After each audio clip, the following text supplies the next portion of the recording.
Day 21. Terrifier 3. 3, 2, 1. Let's have some fun.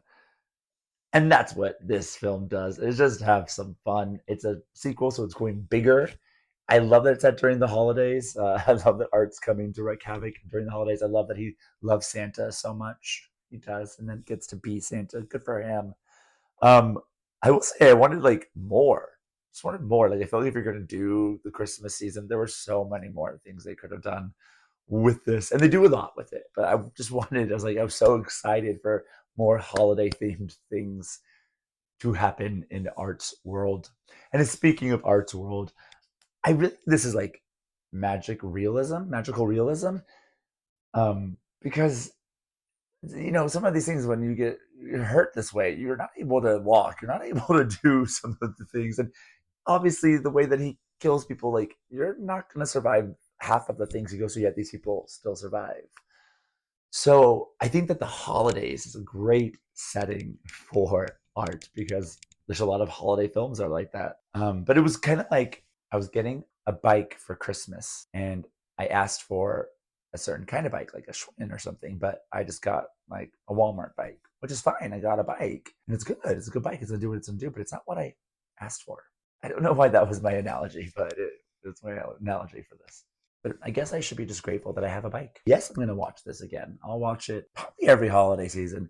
It'll be my break from the holiday joy films that I watch. It'll be my nice break. It'll be a different kind of joy for me during the holidays. Thank you, Art. Thank you for coming for Christmas. Happy Halloween and happy holidays.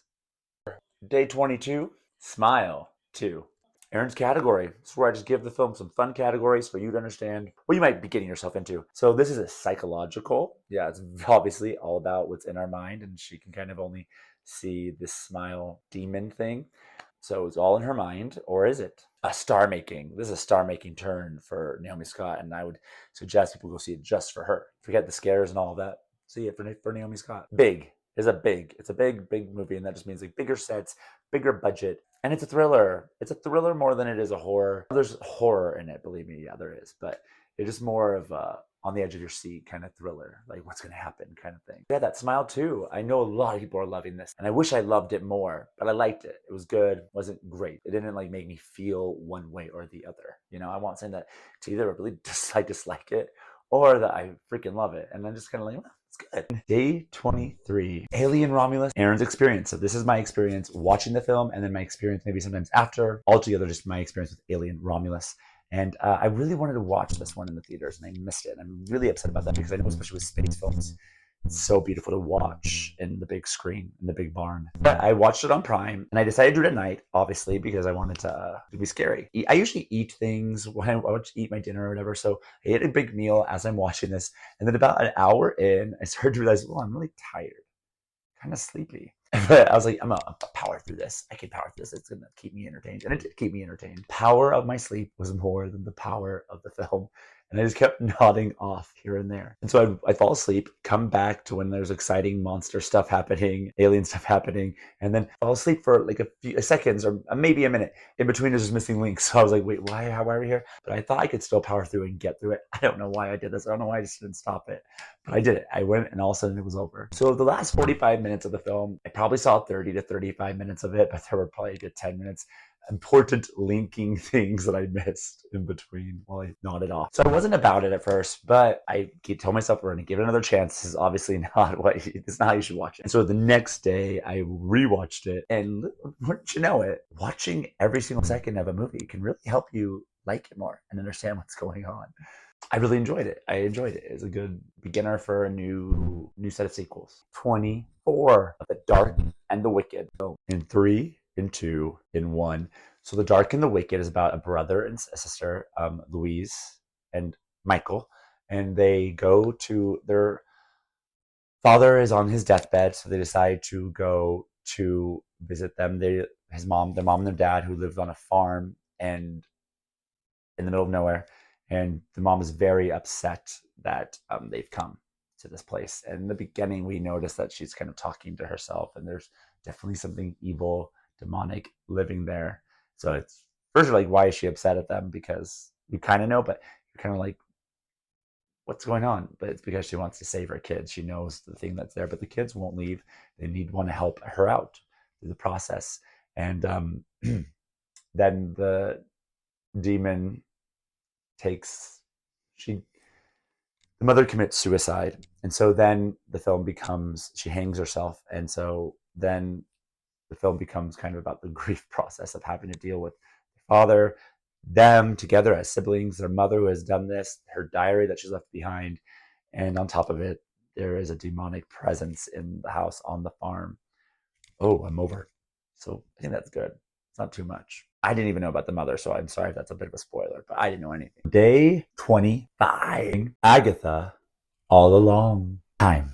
So this is typically when I do Aaron's category and give the thing I'm reviewing fun categories rather than a genre. But this time, I just want to introduce you to the witches. There's Agatha, obviously, and Agatha is a rough witch. She's done some havoc on other covens and is not a trustworthy witch, kind of a villain, but she's our lead. And then there's Rio, and Rio and Agatha seem to have a past of some sort together, and she's the Green Witch. Teen, but he's not really a witch. He's learning how to be a witch.